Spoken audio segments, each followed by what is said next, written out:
Zhurma karakteristike motorëve të fuqishëm dhe tingujt e muzikës rock kanë pushtuar Korçën këtë fundjavë në edicionin e 5 të festivalit Moto on the Rock.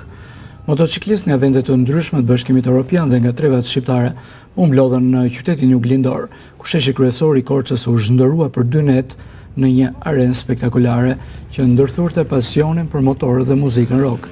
Emrat të njohur të muzikës shqiptare dhe grupet tjera rock shoqëruan atmosferën elektrizuese, ndërsa mbretërit e rrugës Harley Davidson, Ducati Monster, Yamaha Drag, Star dhe shumë të tjerë parakalonin nëpër bulevardet e qytetit, duke marrë duart trokitjet e të pranishmëve të ardhur nga vende të ndryshme si dhe turistë huaj. Pjesëmarrësit nuk ursyen vlerësimet për organizimin dhe mikpritjen korçare.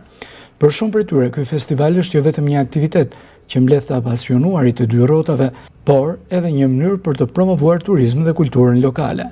It's my first time here, yeah. I make a tour. Është hera ime e parë në Shqipëri. Kam bërë një udhëtim nga Gjermania, pastaj në Greqi dhe tani këtu. Është shumë bukur. Më pëlqeu Tirana, rrugët e pastra dhe Korça është shumë ikpritëse. Ushqimi dhe bire janë fantastike. Vim nga Greqia, nga Kozani. Hera e parë në Korçë. Para pak ditësh ishim në Shijak, u mblodhëm prapë gjithë motoristët e Shqipërisë, shumë bukur. Janë evente që i fusin në për këto rrjetet sociale, në për kështu që ma thot mendje se po, bëhet promovim, diskutohet. Sepse mblidhen nga gjithë, nga shumë treva shqiptare, nga jashtë, kanë ardhur shumë nga Greqia, nga Italia, kanë parë. Po motoristët shqiptarë në përgjithësi kur mblidhen në Shqipëri, po ka dhe tuaj, unë shoh shumë tuaj këtu.